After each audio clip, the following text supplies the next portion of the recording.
All right, all All right, all right, all right. right, all right. You're back here at Song of the Day, coming to you from the Rock Cave and the Satellite Cave with a special guest today. And it is Friday. You know what all that means, right? What do we say it with me? Friday is Octane Octane Friday. Friday.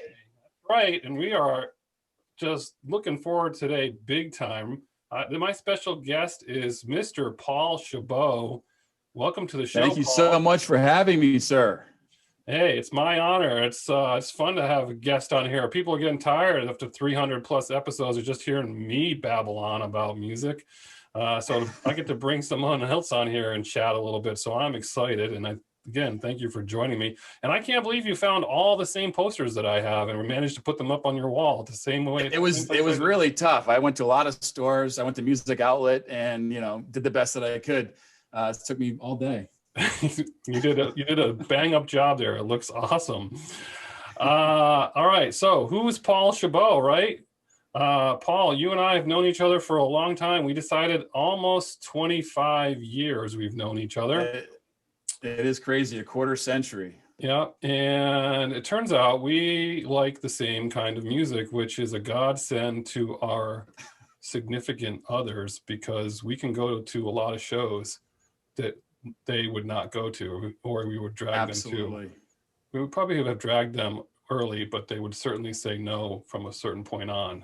And then yes, right? I think in some ways we're sort of a babysitter for each other. Go ahead, go off to that show, have fun now. Right. So go with your friend. So and the shows that we've seen read like a horror comic book title extravaganza. If you go through the list, which we are going to go through the list quickly here, we've seen Sabbath, Ozzy, Maiden, Pearl Jam, Queensryche, Rob Zombie, Marilyn Manson, Green Day, Disturbed, the Mighty Mighty Bosstones, Roger Waters, that's our safe concert, and Tom Kiefer, which, just aside, awesome. That was all you. You texted me and said, Mark, do you want to see Tom Kiefer? And I said, step one, Google Tom Kiefer. Come on. And I felt bad about that. And you're like, dude, yeah. Cinderella. And I was like, oh, I should have known that, right? And then question two, I was like, he didn't like do jazz or anything, and are we gonna hear any Cinderella songs? And you're like, no, he's still rocking it. So we saw him at Infinity Hall in Hartford, and this tiny little venue, not like 4 years ago maybe, and they just destroyed the place. It was basically watching Cinderella. It was fantastic. Right. Probably better, right? It didn't have all the ridiculousness in terms of costumes and what have you. It was just really good music. So right. So we've seen some pretty epic shows. I mean, we've seen them in big venues, Maiden, Sabbath, Metallica. Oh, I didn't mention Metallica, right. And we just did that when we were like recently, 2 years ago or something, 3 years ago. We even drove to Albany 2 hours. We're too old for that. And back in the same night. Yes, I do recall sleeping, I think, on the way home on that. Yes, right. Thanks for driving. So yeah, we've seen some pretty epic shows. Paul tends to lean a little bit on the heavier side on a regular basis than I do. So he keeps me to task and tells me about bands like Volbeat. And you're big into Rammstein. Right, Rammstein and Typo is the bands that make sure. Typo Negative. Oh, we didn't even mention Typo Negative. We saw Typo. Oh, that's right. That's right. That was the old man surprise too, right? Yeah, it turns out they go on at midnight, and we had small children. So what did? We went outside and went next door to the coffee shop and got coffee. Right. That's a good look. That's a really good look at a metal show. Excuse me, is there any coffee? You got coffee? Something strong, espresso maybe? Yeah, that's right. Oh, gosh. All right. So, yeah, so we've seen some pretty epic shows, and we're looking forward to when concerts come back. We'll be doing that again, right? More shows. Absolutely. Yeah. Absolutely. Looking forward to it. Yeah. So I brought you on today because it's a pretty big anniversary in the music world, and you were gladly accepted my offer. We are going back to Friday the 13th, 1970, 2/13/70, when Black Sabbath put out their debut record in the UK. And it wasn't released in the United States until June of that year, by the way. And basically considered one of the first really hard rock, heavy metal albums. I mean, they try to say that about Paranoid, but that Paranoid got a little more traction than this one. But the song Black Sabbath is really the first doom metal song. It went to number 8 in the UK and number 23 in the United States. So the UK, they say we're a little smarter than we were, right? Yep. I've in certain ways, yeah. I think that that's agreed upon across the industry, right? You talk to Judas, you won't talk to, but you see our interviews from Judas Priest, Metallica. There's not much disagreement there that Black Sabbath, in particular, this album is sort of the genesis, right, of the heavy metal, doom metal kind of genre. Yeah, so these guys come out of Birmingham, England, a place that's just total beat up by the war. They were trying to recover from that. They're in this band Earth. They form Black Sabbath. They record this record in a single day. They all agree it was recorded in one day. Which is just ridiculous, right? I mean, they literally go into a recording studio and in a matter of hours put this entire album together, then go head out for a drink. I mean, and it's the start of an entire genre of music, really. Right, and they all say they went to the pub out. They made it before last call. They were done recording it, and they made it to last call at the pub, and that was it. They were done. They just added some of the sound effects later, but that was pretty much it. So yeah, that's a pretty amazing story, right? One day after that. Yeah. Say it again. That was a pretty amazing story. It was and then Ozzy says he thought that's how all albums should be recorded, just in a day. And maybe he's onto something. Right. Some of these overproduced things that we hear these days. Yeah, he probably is. Save some time and money. So I don't know when I heard this album first, because I was introduced Paranoid. That was my first Sabbath record, and that got introduced to me pretty like in late 70s, like 78, 79 from my brother. I don't think I heard the first one until many, many years later, like a lot later, even though I was listening to Ozzy and stuff. So I didn't know a lot of these songs until really, I think I'm not really like as an adult. So I wasn't listening to that then, but you were listening to Ozzy when you were a teenager. And then when did you hear this album the first time? Yeah, so I mean, I dove into, I'd say, the songs on the album, really because of the Ozzy Speak of the Devil, right? He did that live concert at the time. He was kicked out of the band and was sort of upset that they were touring under the name Black Sabbath with Dio. And so he put this album out, and I loved all the songs. And at the time that I was listening to it, I thought they were original Ozzy. I had no clue, right? And so as you get more sophisticated or knowledgeable about these things, you start figuring out, oh, wait a minute. Black Sabbath wasn't covering the Ozzy songs. Right. And so I heard, so then I'd listen to Black Sabbath, Rock and Roll, which was a greatest hits. Yeah. And that's, like, oh, then I started digging deeper into this album, and same thing. It was a sort of backwards track. It was not an original thing. Right. So let's talk a little bit about the songs on this record. The lead-off song is Black Sabbath. So on Black Sabbath is the song Black Sabbath. Right. How perfect is that, right? And to start a genre with it, it's awesome. And so the first thing you hear on the record is really thunder and rain, right? Isn't that how this all starts off, kind of like with the bells and all that stuff? And then you knew it's like the only post-production thing they added to it was that pretty much. I think they did some dubbing later on one of the songs, but that was it. And the band didn't know about it, right? The producer just put it in there, and they didn't even know about it till they heard it after the vinyl was pressed. Right. Yep. And then you knew you were in for something different when you heard that. You were like, what are we listening to, right? So I mean, that's an epic song. I mean, you can't discount that it's a pretty awesome song. And it scared the hell out of everybody, right? I mean, so this is back in 1970, as a reminder, right? 51 years ago. And this song resonates today. So back then, it was something that no one had ever heard of. And it had these, Ozzy screaming, right? The chords are off. It's this sort of a darker Halloween feel to it. The album cover is a strange woman holding a black cat, So people just thought this was, the devil's music just by looking at it and listening. Absolutely. To it. And yeah, Satan worshipers for sure. Absolutely. Right. Well, an upside down cross in the middle of the album doesn't help either in your graphics. Right. Yeah.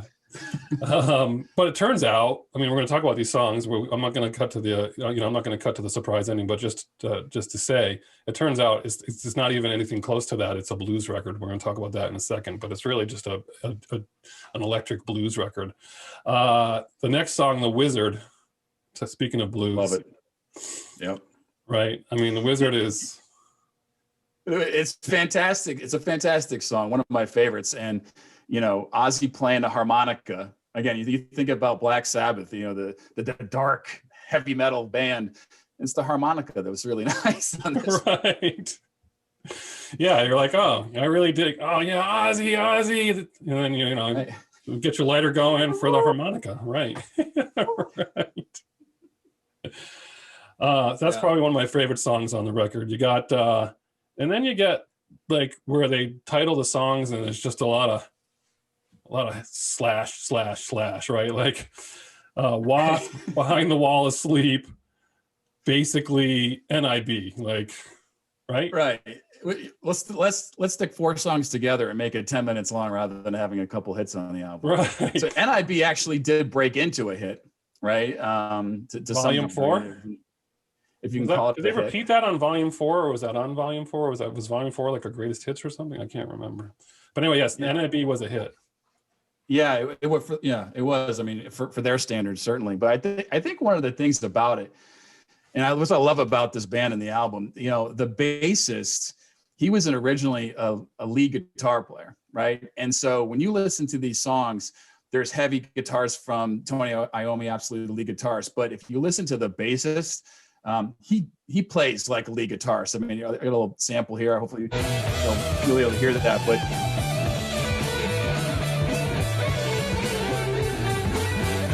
I mean, listen to him going up and down that. Yeah, and that's a bass, right? Right, that's a bass. It's really crazy. And that's a very distinct thing for Black Sabbath. You listen to all their songs. That was just before Rush, right? With Geddy Lee's playing that kind of bass. Billy Sheehan, who's a fantastic bassist. You don't hear that. You don't hear that stuff back in 1970. Right, so and then it was really. And what complicated their sound or made it more different really was that Tommy Iommi cut off his fingertips at the age of 17 in a sheet metal accident. So he had to use plastic bottle caps to kind of serve as fingers when he was figuring out how to play guitar.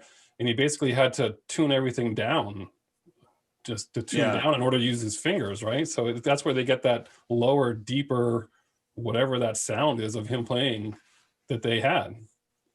Yeah, something totally unique again. Same old story. Guitarist working in a machine shop, cuts his fingers off, melts down plastic. The rest is history.